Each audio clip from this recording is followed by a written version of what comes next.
নবী আমার দিন ও দুনিয়ার বাদশাহ হাবিবুল্লাহ জনাবে মুহাম্মদ রাসূলুল্লাহ সাল্লাল্লাহু আলাইহি ওয়াসাল্লাম নবী আমার আল্লাহ নবী সাহাবী একজনের নাম হলো সাদ আস-সালামী। আল্লাহ নবী সাহাবী সাদ আস-সালামী একটা গাছতলায় বসে কাঁদছিলেন, রাস্তার ধারে বসে কাঁদছিলেন। আল্লাহ নবী ওই রাস্তা দিয়ে হেঁটে হেঁটে যাচ্ছিলেন। আল্লাহ নবী গুটি গুটি পায়ে আগিয়ে গিয়ে দেখলেন আল্লাহ নবী সাহাবী সাদ আস-সালামী কাঁদছিলেন। আল্লাহ নবী পিছন দিক দিয়ে গিয়ে সাদ আস-সালামী চোখটা ধরে আল্লাহ নবী গলার আওয়াজটা চেঞ্জ করে বলল, আমি কে বলো তো? আল্লাহ নবী কে বলছে কে আমার চোখটা ধরেছো, আমায় ছেড়ে দাও। আর চোখটা যদি না ছেড়ে দাও আজ এশার নামাজ বাদ তোমার বিরুদ্ধে আল্লাহ নবীর কাছে বিচার দিয়ে দেব। ও আমার ভাইজানেরা, আল্লাহর নবী তথাপিও সাদ আস-সালামী চোখটা ছাড়ে না। সাদ আস-সালামী চোখটা ধরেই রইলেন। আল্লাহ নবী বলে আমি কে? সাদ আস-সালামী চিনতে পারল না। সাদ আস-সালামী চোখটা যখন ধরে রেখে দিল, সাদ আস-সালামী হাত এমন করে টিপতে টিপতে আল্লাহ নবীর মুখ মোবারকে যখন হাত পড়ে গেল, সাদ আস-সালামী মনে করলো, সাদ আস-সালামী ভেবে নিল এমন নরম মুখ পৃথিবীর কোন মানুষের হতে পারে না। যদি হতেই হয় কেবলমাত্র আমার নবীর ছাড়া আর দ্বিতীয় কারোর এমন নরম মুখ হতে পারে না।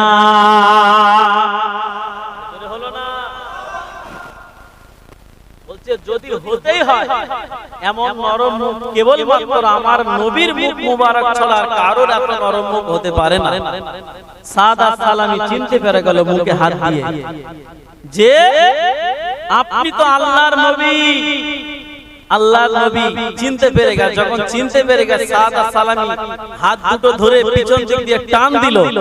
টান দিয়ে আল্লাহর রাসূলের বুকটা সাদ আস-সালামীর পিঠের মধ্যে আল্লাহর নবীর সাহাবী টেনে লাগিয়ে দিল। জোরে বলেন সুবহানাল্লাহ। আল্লাহর নবীর বুকটা সাদ আস-সালামীর পিঠে লাগিয়ে দিল পিছন দিক দিয়ে টান দিয়ে। যখন বুকের মধ্যে আল্লাহর রাসূলের বুকের সঙ্গে সাদ আস-সালামীর পিঠ অ্যাডজাস্ট হয়ে গেল, আল্লাহর নবী বলছে তুমি আমায় ছেড়ে দাও, আমার বুক মুবারকটা তোমার পিঠের সঙ্গে কেন লাগিয়েছে? আল্লাহর নবীকে তখন কি বলছে জানেন? ও ভাইজানেরা, আল্লাহর নবী সাবিক সাদ আস-সালামী আল্লাহর নবীর হাত দুটো ধরলেন। হাত দুটো ধরে পিছন দিক দিয়ে টান দিয়ে আল্লাহ নবী সাহাবী সাদ আস-সালামী নিজের পিঠের সঙ্গে আল্লাহ নবীর বুক মুবারকটা লাগিয়ে ধরে রেখে দিলেন। আল্লাহ নবী বলছে আমার বুকটা কেন তোমার পিঠের সঙ্গে লাগিয়ে রেখেছো? আল্লাহ নবীকে ওই সময় বলে ইয়া রাসূলুল্লাহ, ইয়া হাবিবাল্লাহ, হুজুর আপনি আমার বেয়াদবি maaf করে দিন।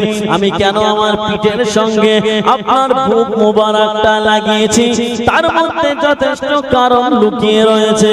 কি কারণ লুকিয়ে রয়েছে?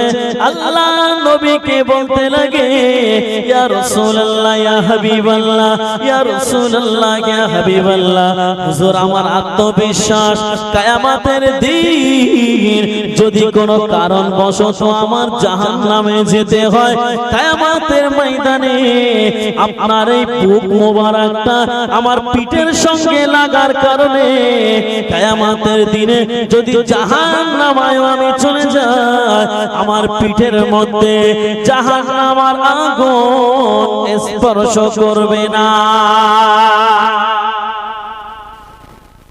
বলছে আমার আত্মবিশ্বাস কিয়ামতের ময়দানে যদি কোনো কারণবশত আমি জাহান্নামী হয়েও যাই, তো আমার এই পিঠের মধ্যে অন্তত জাহান্নামের আগুন স্পর্শ করতে পারবে না। ইয়া রাসূলুল্লাহ, ইয়া হাবিবাল্লাহ, এই কারণে আমি আপনার বুক মুবারকটা আমার পিঠের সঙ্গে লাগিয়ে রেখেছি। তো আল্লাহর নবী বলছে এবার তো ছেড়ে দাও। আল্লাহর নবীকে ছেড়ে দিল। আল্লাহর নবী বলছে বাবা সাদ, তুমি কাঁদছিলে কেন? সাদা সালামে কাঁদছিল তো? বলছে তুমি কাঁদছিলে কেন বাবা? আল্লাহর নবী ওই সময় সাদা সালামে বলছে, ইয়া রাসূলুল্লাহ, ইয়া হাবিবাল্লাহ, আমি কেন কাঁদছিলাম সেই কান্নার মধ্যেও যথেষ্ট কারণ লুকিয়ে আছে। কি কারণ লুকিয়ে আছে? ওই সময় আল্লাহর নবী কি বলছে জানেন? আল্লাহর নবীকে বলতে লাগে, ইয়া রাসূলুল্লাহ গে, ইয়া হাবিবাল্লাহ, হুজুর আমি কেন কাঁদছি আপনি জানেন না? আমার কান্নার মধ্যে যথেষ্ট কারণ লুকিয়ে আছে। কি কারণ লুকিয়ে আছে? ওই সময় আল্লাহর নবীকে বলতে লাগে, ইয়া রাসূলুল্লাহ গে,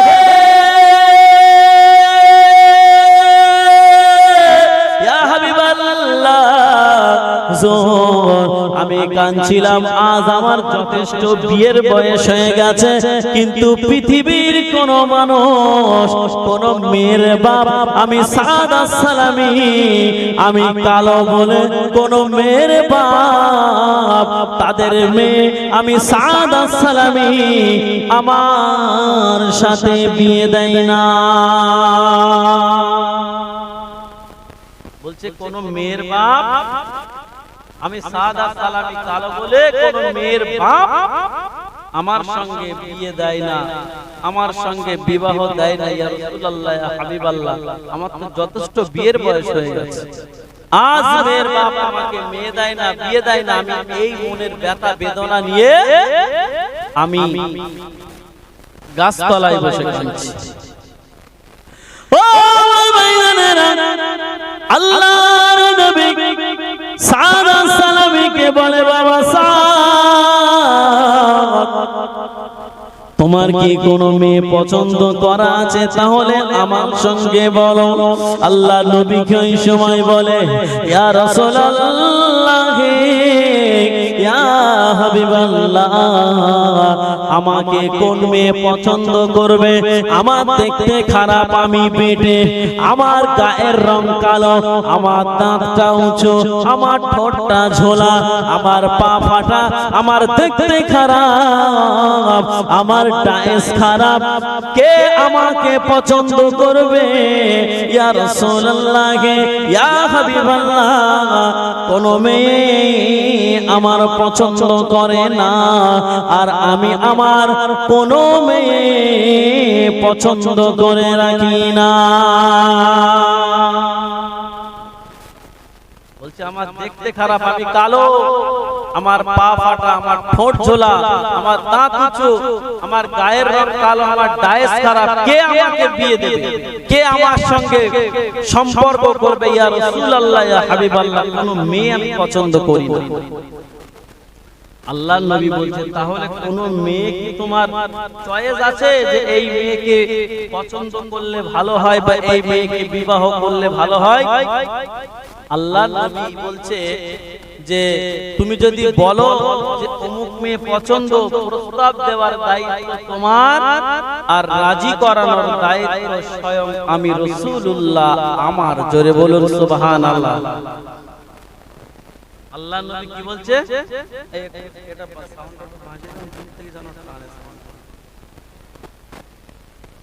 আল্লাহর নবী কি বলছে? সাউন্ড কোন অসুবিধা নেই, এদিকে খেয়াল করেন। আল্লাহর নবী কি বলছে? যে প্রস্তাব দেওয়ার দায়িত্ব তোমার, আর রাজি করানোর দায়িত্ব স্বয়ং আমি রাসূলুল্লাহ আমার। ও ভাইজানেরা, আল্লাহর নবী তিন দুনিয়ার বাদশা হাবিবুল্লাহ জনাবে মুহাম্মদ রাসূলুল্লাহ সাল্লাল্লাহু আলাইহি ওয়াসাল্লাম, আল্লাহর নবী যখন সাদা সালামীকে এই কথা বলল, সাদা সালামী মনে মনে করলেন একটা অফার আমি পেয়ে গেছি। আল্লাহর নবী যতক্ষণ বলেছে আমি যে কোনো মানুষের মেয়ের কথা বলবো না, আমি একটা হাই ফাই মেয়ের কথা বলবো।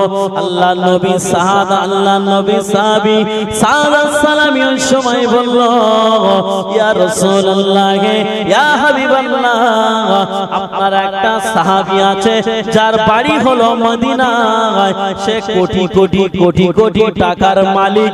ইয়া রাসূলুল্লাহ, ইয়া হাবিবাল্লাহ, আপনার সাহাবী সাদ, আমি আপনার সাহাবী সাদ সালামি বলছি, আপনার একটা সাহাবী আছে মদিনায়, তার মেয়ের নাম হলো হুরে মদিনা। ইয়া রাসূলুল্লাহ, ইয়া হাবিবাল্লাহ, ওই হুরে মদিনাকে আমি বিয়ে করতে চাই। জনতন লোকের নাম বললো না, একেবারে মগ ডালে উঠে বসে আছে। আল্লাহ রাসূল বলেছে তুমি প্রস্তাব দেবে, দায়িত্ব তোমার, রাজি করার দায়িত্ব আমার। সাদা সালামি বলছো, আমরা যতক্ষণ পেয়েছি যে কোনো লো কোয়ালিটির মানুষের নাম বললো না, একেবারে হাই কোয়ালিটি, কোটি কোটি টাকার মালিক, বিজনেসম্যান, আল্লাহর নবী সাহাবী, সেই মদিনা শরীফে বাড়ি। তানার একটা মেয়ে আছে যার নাম হচ্ছে হুরে মদিনা। মানে হুরে মদিনা রাখার পিছনে একটা কারণ আছে। কি কারণ বলেন তো? হুরে মদিনা, এই দেখেন আমরা যখন মারা যাব কিয়ামতের ময়দানে আল্লাহ পাক যখন জান্নাতের ভিতরে দেবে পুরুষদেরকে, তো এক একটা পুরুষদেরকে কিন্তু 70টা করে হুর দেওয়া হবে। আর জান্নাতের সেই হুর, জান্নাতের সেই রমণীকে দেখলে পৃথিবীর কোন মেয়ের দিকে তাকাতে ইচ্ছে করবে না, এত রূপ দিয়েছে। যদি ওই জান্নাতের হুর যদি একটু কড়ি আঙুল দেখায় না, তো এই পৃথিবীর যত পুরুষ আছে সব একবার দেখে সব পাগল হয়ে যাবে, এত রূপ। তাই সেই আল্লাহর নবী সাহাবী, সে মদিনা শরীফে বাড়ি, ওনার মেয়েকে আল্লাহ পাক এত রূপ দিয়েছেন, যার কারণে তার নাম রেখে দিয়েছে হুরে মদিনা, মানে মদিনার হুর, সবথেকে টপ র্যাঙ্কের সুন্দরী মেয়ে। আর সাদ সালামি সেই মেয়েকে বিবাহ করার জন্য প্রস্তাব দিয়েছে। চিন্তা করতে পারছেন? আল্লাহ নবী এখন সাদ সালামিকে বলছে, বাবা সাদ, তোমার কোনো টাকা পয়সা নাই, তোমার কিছুই নাই, ঘর বাড়ি নাই, আর তুমি সেই উচ্চ লেভেলের মেয়ে, তাকে তুমি বিবাহ করবে, তুমি তো আমার বিপদে ফেলে দিলে। আল্লাহর রাসূলকে বলছে, আমি কোনো কথা শুনবো না। তো আপনি আল্লাহর নবী, আপনি নবীদের নবী, শ্রেষ্ঠ নবী, আপনি আমার সঙ্গে কথা দিয়েছেন যে বাবা সাদ, প্রস্তাব দেওয়ার দায়িত্ব তোমার, আর রাজি করার দায়িত্ব আমি রাসূলুল্লাহ আমার। সুতরাং আমি কোনো কথা শুনবো না, আমি প্রস্তাব দিয়েছি, এবারে কিভাবে রাজি করবে সেটা আপনার দায়িত্ব।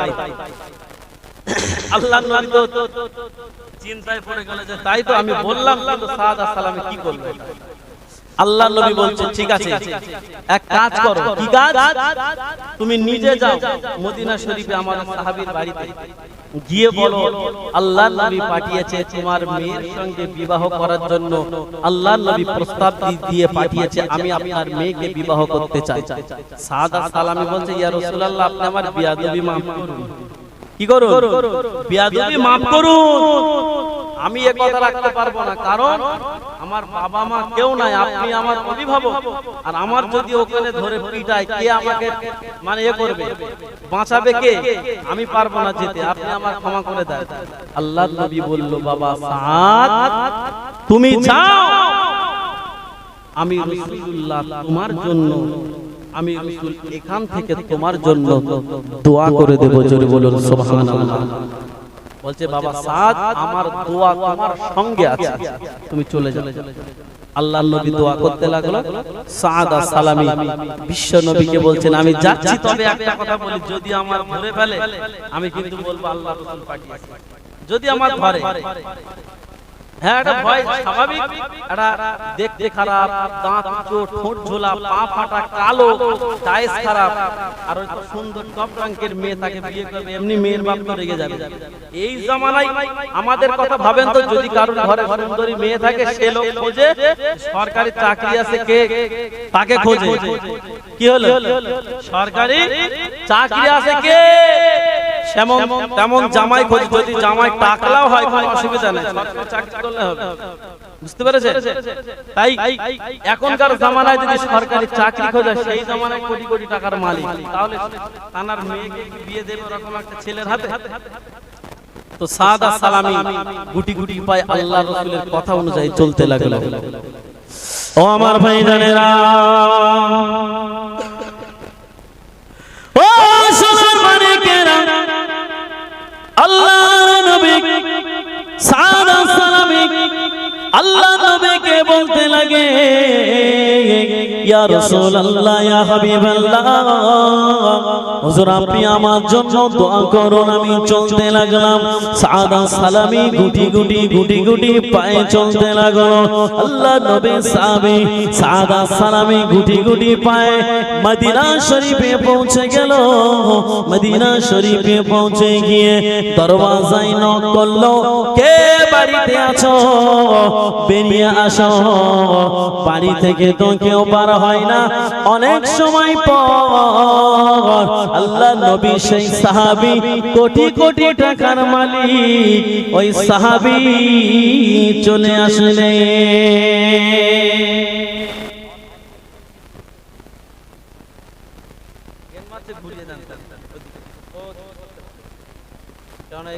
মাইক্রোফোনে ওই জন্য ওই দিকে ঘুরে যান, যেদিক ছিল ওই দিকে যান।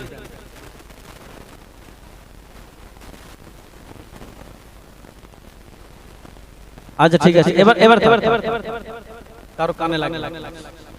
তো ওই সাহাবী বাড়ি থেকে বার হলো। দেখবেন আমাদের বাড়ি যদি কোনো ফকির আসে, ফকির টকির আসে তো, ফকির যদি আসে, ওই ফকির আসলে বাড়িতে মা মা করে যখন ডাকে, বাড়িতে দেখবেন আমাদের মা বোনেরা থাকলে তারাও দেখে যে কে এসেছে। তো সেই হুরে মদিনা যখন মানে সাদা সালামি বাড়িতে গিয়ে দরজায় নক করছেন, হুরে মদিনাও দরজার গোড়ায় এসে শুনছে যে কে এসেছে। তো সেই হুরে মদিনার আব্বাজান যখন বার হয়ে এসেছে, সালাম দিয়ে বলছেন যে আল্লাহর নবী আমাকে পাঠিয়েছে। কে পাঠিয়েছেন? আল্লাহর নবী আমাকে পাঠিয়েছে। আপনার মেয়ে হুরে মদিনা তো? বলে হ্যাঁ। বলছে ওই হুরে মদিনার সঙ্গে আল্লাহর রাসূল প্রস্তাব দিয়ে পাঠিয়েছেন আপনার মেয়ের সঙ্গে আমি বিবাহ কি, জোরে বলেন, বিবাহ করব। আর বলেন ওই বিবাহ পর্যন্ত বলেছি, বিবাহ পর্যন্ত বলেই ছুটছে, কথাটা সম্পূর্ণ করতে হবে তো। শুধু বলছে আল্লাহর রাসূল আপনার মেয়ের সঙ্গে বিবাহের প্রস্তাব দিয়ে পাঠিয়েছে, আমি আপনার মেয়ের সঙ্গে বিবাহ করব। আর বলে আউট। ওই সাহাবী রাগে তো পুরো একদম গড়গড় গড়গড় করছে, কারণ এসেছে একরকম ভাবে, আর এই কথাটা শোনার পরে যেন চোখ মুখ লাল হয়ে গেল। বাড়ির ভিতরে ঢুকলো, চেহারাটা ছিল একরকম। একটা মানুষ যদি রেগে যায় তার মুখের দিকে তাকালে বোঝা যায়, জানা যায় না? তো এতটা রেগে গিয়েছে, মুখটা লাল হয়ে গেছে। ঘরের ভিতরে ঢুকলার হুরে মদিনা কিন্তু শুনেছে মেয়েটা যে আল্লাহর রাসূল পাঠিয়েছে, আমার সঙ্গে বিবাহ করার প্রস্তাব দিয়ে পাঠিয়েছে। হুরে মদিনা কথাটা শুনেছে, শুনে আব্বা জানকে জিজ্ঞাসা করছেন, আব্বা জান বিষয়টা কি হলো? বলছো তোমার শুনতে হবে না মা, ও কি হয়েছে তোমার শোনার দরকার। ও তোমার শোনার দরকার না, কেননা ও শুনলে এমনি আমার শুনে মাথা গরম হয়ে গেছে, তোমার শুনতে হবে না। কিন্তু মেয়েরা একটা কথা ভাববেন, মেয়েরা যদি বাপের কাছে একটু জেদ করে, বাপ কিন্তু থাকতে পারে না। ছেলে জেদ করলে বুকে ঝোঁকে যায় করে পার করে দেবে, কিন্তু মেয়েরা যদি বাপের কাছে জেদ করে না, বাপ সেই মেয়ের জেদ পূরণ করতে বাধ্য। মেয়েরা বাপ মানে বাপ মেয়েকে খুব ভালোবাসে, ছেলেকে ভালোবাসে, কিন্তু বাপ মেয়েকে বেশি ভালোবাসে। তো ওই জন্য এত জেদ করলো যে আব্বা জান তোমার বলতেই হবে, তুমি যদি না বলো আমি শুনবোই না। এত জেদ করলো, করার পরে হুরে মদিনার আব্বা জান বলছে ও একজন কে এসেছে, বলছে আল্লাহর রাসূল নাকি পাঠিয়েছে, তোমার সঙ্গে বিবাহ করার প্রস্তাব দিয়ে পাঠিয়েছে। তো হুরে মদিনা বলছে আব্বা জান যদি কথাটা সত্য হয়, আল্লাহর রাসূল যদি পাঠায়, তাহলে আমি হুরে মদিনা, আমি আমার এত সুন্দর আল্লাহ রূপ দিয়েছে, তো কি হয়েছে, আমি রূপের কোনো বড়াই দেখাবো না, অহংকার করব না।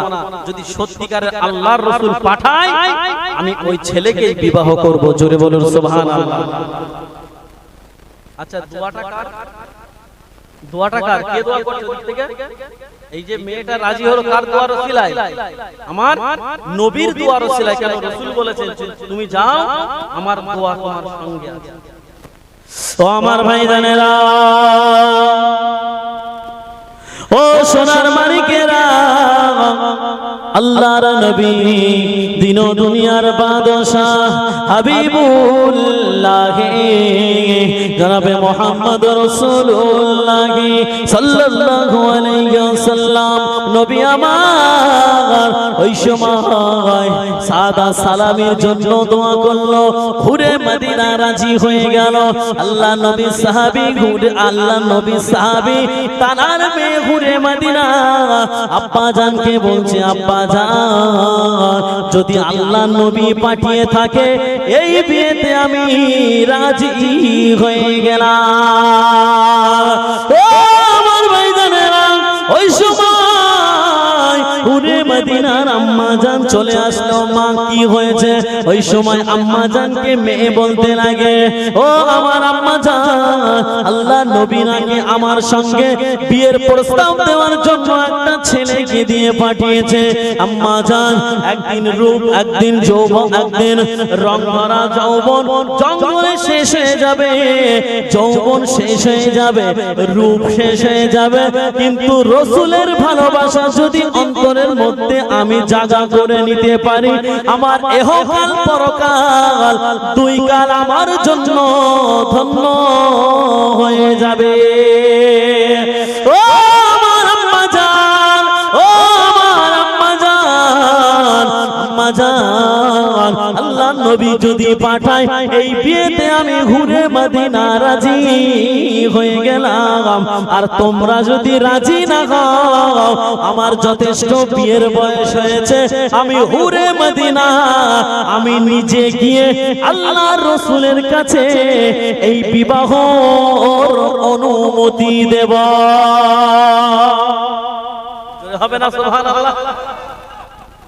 বলছে তোমরা যদি রাজি না হও, আমার যথেষ্ট বিয়ের বয়স হয়ে গেছে, আমি নিজে রাসূলের দরবারে যাব, গিয়ে রাসূলকে বলবো আপনি যে ছেলেটাকে পাঠিয়েছেন আমি তার সঙ্গে বিবাহ করার জন্য রাজি হয়ে গেলাম। একটু জোরে হবে না? বলছে আম্মা জান একদিন রং ধরা যৌবন জঙ্গল শেষ হয়ে যাবে।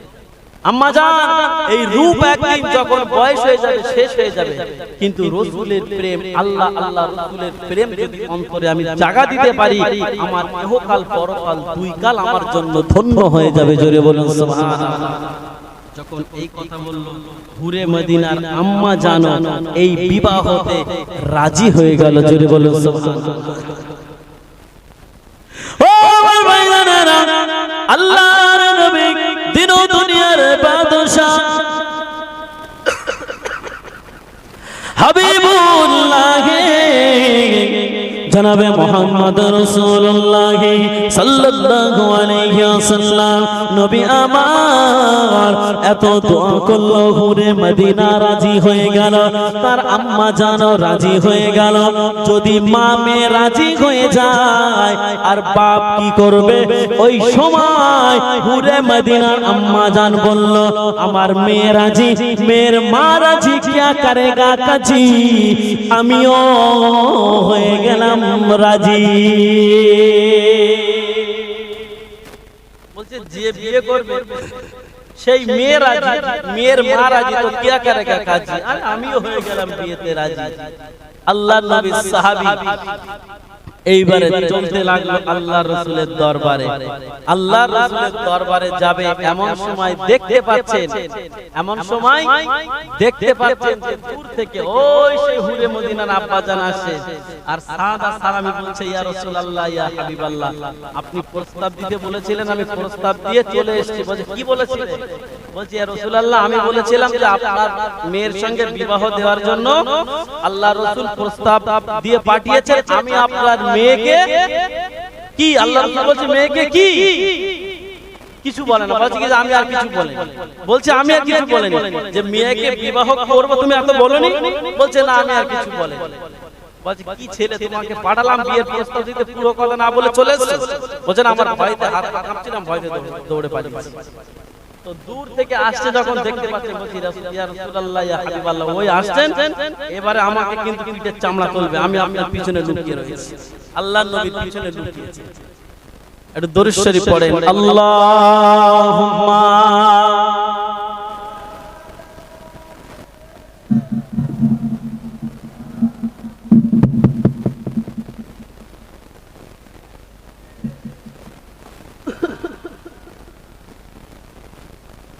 লা ইলাহা ইল্লাল্লাহ, লা ইলাহা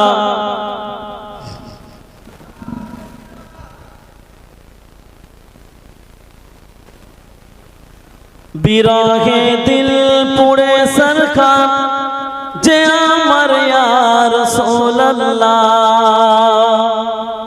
বিরহে দিল পুড়ে সরখান যে আমার ইয়া রাসূলুল্লাহ, আমাকে দাও গো দেখা একেবারে ইয়া রাসূলুল্লাহ। জোরে হবে সুবহানাল্লাহ, আরেকটু আওয়াজ দিয়ে হবে সুবহানাল্লাহ। বিরহে দিল পুড়ে সরকার যে আমার ইয়া রাসূলুল্লাহ, আমাকে দাও গো দেখা একেবারে ইয়া রাসূলুল্লাহ। কত জনে দেখে তোমায় কলিজা শীতল হয়ে যায়, কত জনে দেখে তোমায় কলিজা শীতল হয়ে যায়, আমাকে দাও না দিদার একেবারে ইয়া রাসূলুল্লাহ। সুবহানাল্লাহ। আমাকে দাও না দিদার একেবারে ইয়া রাসূলুল্লাহ, আমাকে দাও গো দেখা একেবারে ইয়া রাসূলুল্লাহ। শুধু একবার দেখিতে চাই জীবন আর যে চাওয়া নাই, শুধু একবার দেখিতে চাই জীবন আর যে চাওয়া নাই, তুমি এই অসহায়ের সহায় ইয়া রাসূলুল্লাহ, আমাকে দাও গো দেখা একেবারে ইয়া রাসূলুল্লাহ। বিরহে দিল বেকার আর জান গোলামের জং ধরা এ প্রাণ, বিরহে দিল বেকার আর জান গোলামের জং ধরা এ প্রাণ, ওরাফানা লাকা যিকরাক তবুশান ইয়া রাসূলুল্লাহ, ওরাফানা লাকা যিকরাক তবুশান ইয়া রাসূলুল্লাহ, আমাকে দাও গো দিদার একেবারে ইয়া রাসূলুল্লাহ। মুলাকাতের আশা বুকে নিয়ে মরি ধুকে ধুকে, মুলাকাতের আশা বুকে নিয়ে মরি ধুকে ধুকে, তুমি এই অসহায়ের সহায় ইয়া রাসূলুল্লাহ, তুমি এই অসহায়ের সহায় ইয়া রাসূলুল্লাহ, আমাকে দাও গো দেখা একেবারে ইয়া রাসূলুল্লাহ। বিরহে দিল পুড়ে সরখার যে আমার ইয়া রাসূলুল্লাহ, আমাকে দাও না দিদার একেবারে ইয়া রাসূলুল্লাহ। আল্লাহুম্মা সাল্লি আলা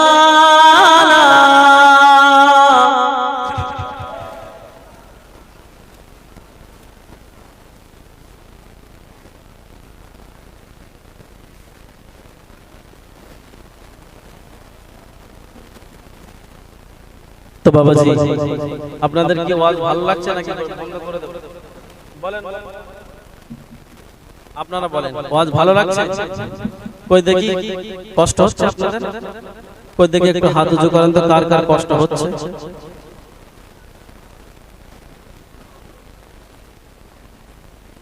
আমি বললাম কার কার কষ্ট হচ্ছে হাত উঁচু করে সব পড়ে হাত।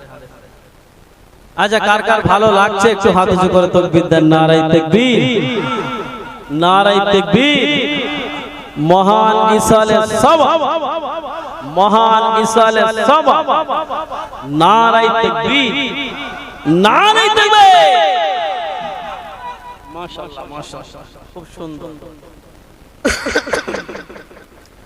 আচ্ছা ওয়াজ কথা ছেড়েছিলাম মনে আছে হ্যাঁ মনে আছে কোথায় দেখি আনালে কিয়াম কিয়াম